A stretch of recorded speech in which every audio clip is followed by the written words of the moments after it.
नमस्कार, मैं हूं संजय शर्मा। आप देख रहे हैं 4PM न्यूज नेटवर्क। मैं आज आपको महाराष्ट्र की राजनीति की बड़ी एक्सक्लूसिव खबर देने जा रहा हूं। भारतीय जनता पार्टी परेशान क्यों है, उद्धव ठाकरे का दांव क्या है, शरद पवार की चाल क्या है और फडणवीस क्या करेंगे, एक एक खबर आपको बताऊंगा इस रिपोर्ट में। चुनाव आयोग ने महाराष्ट्र की तारीख घोषित करी और सब पॉलिटिकल पार्टियां एक्टिव हो गई। पूरे महाराष्ट्र में एक ही दिन में वोट डाले जाएंगे। वोट डालने की तारीख है 20 नवंबर और मतगणना की तारीख रहेगी 23 नवंबर। मतलब आज से एक महीने से भी कम समय में यह साफ हो जाएगा कि महाराष्ट्र की जनता एक बार फिर मोदी के नाम पर भाजपा को वोट करेगी या फिर पिछले 5 साल के सियासी भूचालों को याद रखेगी और इंडिया अलायंस के महाअघाड़ी गठबंधन को बहुत भारी सीटों से जिताएंगे ताकि भाजपा फिर से सरकार गिराकर अपनी सरकार ना बना सके। कुछ ऐसा करेंगे। वैसे तो हर चुनाव जरूरी होता है, लेकिन देश भर में होने वाले लोकसभा चुनाव के बाद 2 ऐसे चुनाव हैं जहां पर सबकी नजर रहती है। एक दिल्ली में होने वाले विधानसभा चुनाव और दूसरे महाराष्ट्र में, क्योंकि महाराष्ट्र के अंदर है मुंबई शहर, जहां एक तरफ दिल्ली देश की राजधानी है, वहीं मुंबई बिजनेस और एंटरटेनमेंट की राजधानी है और आने वाले कुछ महीनों में दोनों जगह चुनाव होने हैं।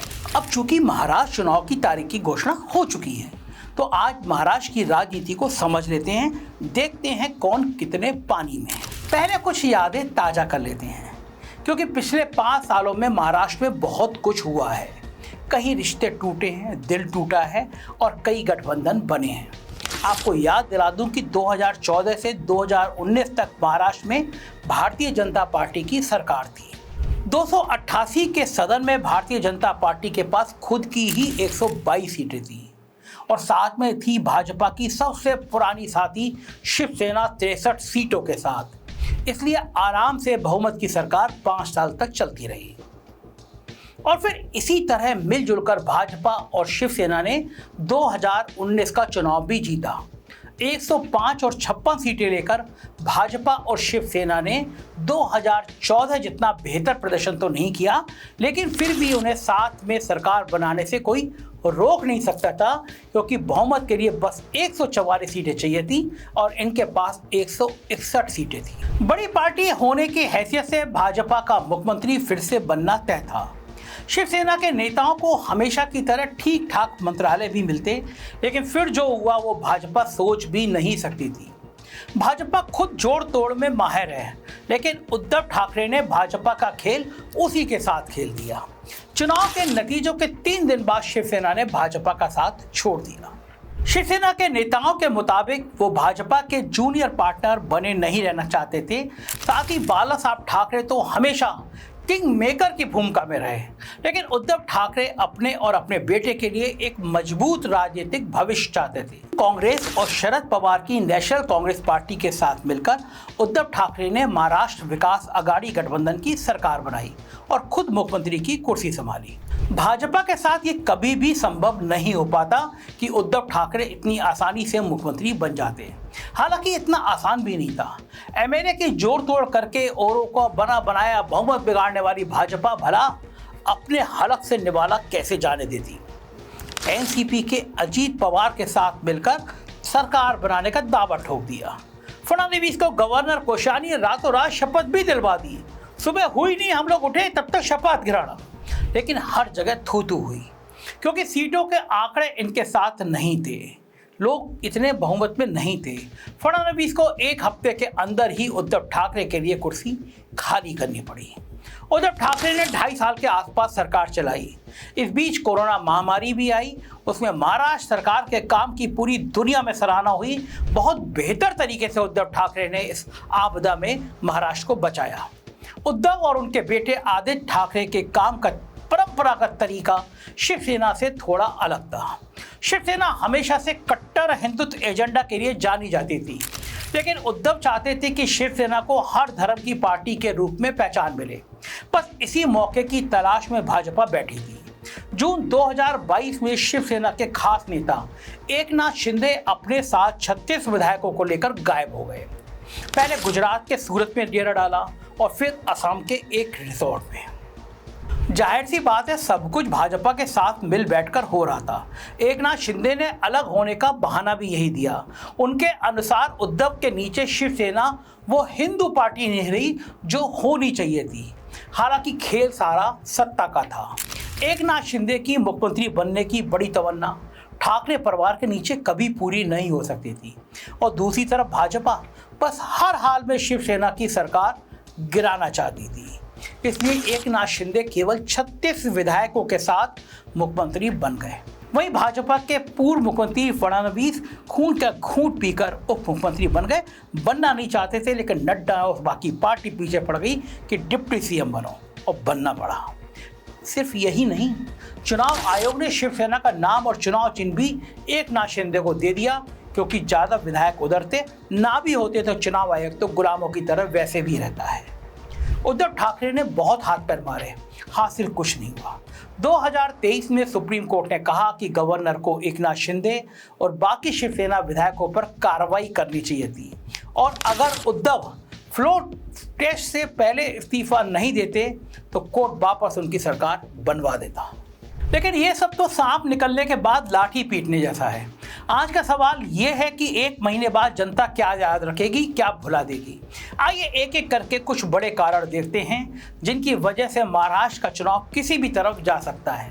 हाँ, इतना जरूर है कि भले भाजपा ने हरियाणा जीत लिया हो, लेकिन महाराष्ट्र का शतरंज हरियाणा जितना सीधा नहीं है।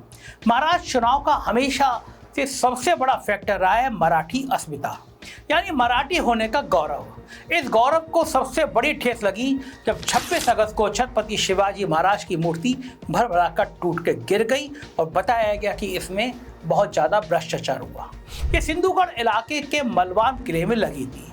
शिवाजी महाराज को पूरे देश में ही आदर से देखा जाता है, और मराठी लोगों के बीच वो किसी भगवान से कम नहीं है। पिछले साल दिसंबर में खुद मोदी जी ने 35 फीट ऊंची इस प्रतिमा का अनावरण किया था, क्योंकि क्रेडिट लेने में तो मोदी जी सबसे आगे रहते हैं। अब मूर्ति बनाने का क्रेडिट लिया था तो उसके टूटने की जिम्मेदारी भी मोदी को लेनी पड़ती। मोदी ने कहा, सिर झुकाकर हाथ जोड़कर माफी मांगता हूँ। मोदी जी समझ गए थे कि महाराष्ट्र मणिपुर नहीं है जिसे जलने के लिए छोड़ दिया जाए और एक दौरा भी ना करें। बहुत बड़ा प्रदेश है, 48 लोकसभा की सीटें हैं, यूपी के बाद सबसे ज़्यादा सीटें देने वाला राज्य है।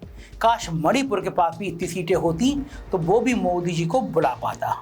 मगर क्या ये माफ़ी काफ़ी है? शिवाजी महाराज की मूर्ति का गिरना कोई प्राकृतिक आपदा नहीं थी, कोरा भ्रष्टाचार था।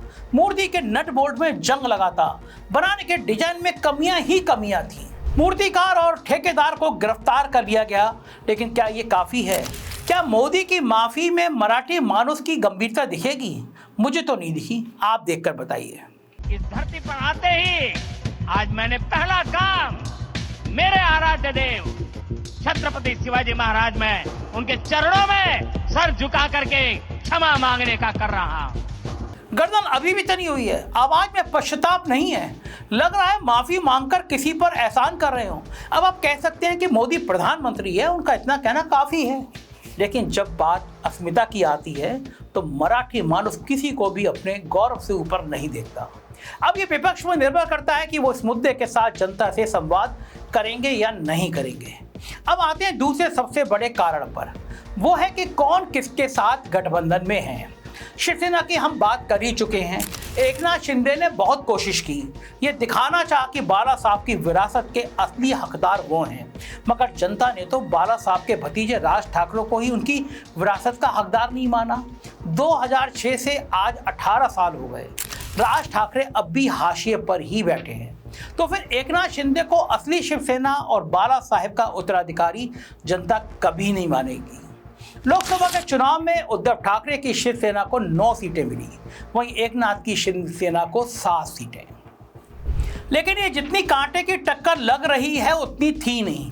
कल्याण और ठाणे जैसे मुंबई के बाहर के इलाके हमेशा से एकनाथ शिंदे का गढ़ रहे हैं, लेकिन मुंबई इलाके में एकनाथ शिंदे केवल 1 सीट जीत पाए, वो भी केवल 48 वोटों के अंतर। ये सीट कैसे जीती जाती हैं 48 वोटों वाली, आप उससे बेहतर समझते हैं। वहीं दूसरी तरफ उद्धव मुंबई में 6 में से 3 सीटें जीतने में कामयाब रहे। राज्य के चुनाव तो और भी ज़्यादा लोकल मुद्दों पर लड़े जाते हैं। यहाँ ये सवाल और भी बड़ा होगा कि क्या एकनाथ शिंदे ने धोखा दिया या उन्होंने शिवसेना को आज़ाद कराया, जैसा वो दावा करते हैं। मुद्दे की बात यह है कि यह मुद्दा अभी भी गर्म है। एकनाथ शिंदे को अगर जनता ने नकार दिया तो भाजपा की सीधे सीधे हार तय है, क्योंकि भाजपा के दूसरे साथी को जनता बिल्कुल ही नकार चुकी है, जिसका नाम है अजीत पवार। सरकार चाहे किसी की बने, इन्हें सत्ता का इतना नशा है कि डिप्टी चीफ मिनिस्टर बनने पहुंच जाते हैं। गठबंधन का जोड़ना तोड़ना ऐसा करते हैं कि नीतीश कुमार को भी कॉम्प्लेक्स दे देते हैं। शरद पवार के इन्होंने केवल पार्टी नहीं तोड़ी, साथ ही चाचा शरद पवार का मजाक भी उड़ाया। लेकिन शरद पवार ठहरे महाराष्ट्र राजनीति के भीष्म पितामह। लोकसभा चुनाव से पहले कुछ नहीं बोले, लेकिन नतीजों ने भतीजे का मुंह बंद कर दिया। शरद पवार की एनसीपी को 8 सीटें मिली, वहीं अजीत पवार की पार्टी को केवल 1 सीट। इनकी अपनी पत्नी सुनेत्रा पवार उनकी बहन यानी शरद पवार की बेटी सुप्रिया सुले से 1.5 लाख वोटों के भारी अंतर से हार गई। अजीत पवार भाजपा के गठबंधन की वो हड्डी हैं जिसे भाजपा से ना निगलते बन रहा है ना उगलते हुए। अगर साथ छोड़ दिया तो ये वोट कटेंगे और साथ में रखा तो सीटें देनी पड़ेंगी, जहां शरद पवार से सीधे मुकाबले में ये पक्का हारेंगे ही। भाजपा और कांग्रेस की सीधी लड़ाई की बात भी कर लेते हैं। 13 लोकसभा सीटों के साथ कांग्रेस महाराष्ट्र में सबसे बड़ी पार्टी बनकर उभरी थी। हालांकि विधानसभा चुनाव में कांग्रेस पहले या दूसरे स्थान से काफी दूर नजर आती है। 2019 में जहां भाजपा ने 105 सीटें जीती, कांग्रेस को 44 सीटों के साथ चौथे नंबर पर संतोष करना पड़ा।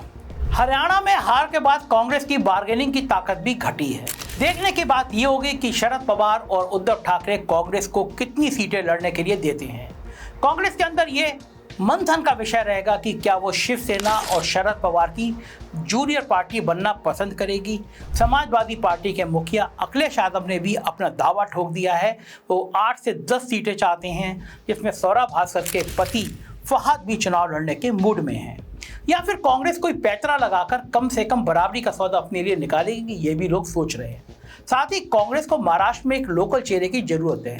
भाजपा में वो चेहरा फडणवीस हैं, शिवसेना में उद्धव ठाकरे और एनसीपी के लिए शरद पवार परिवार।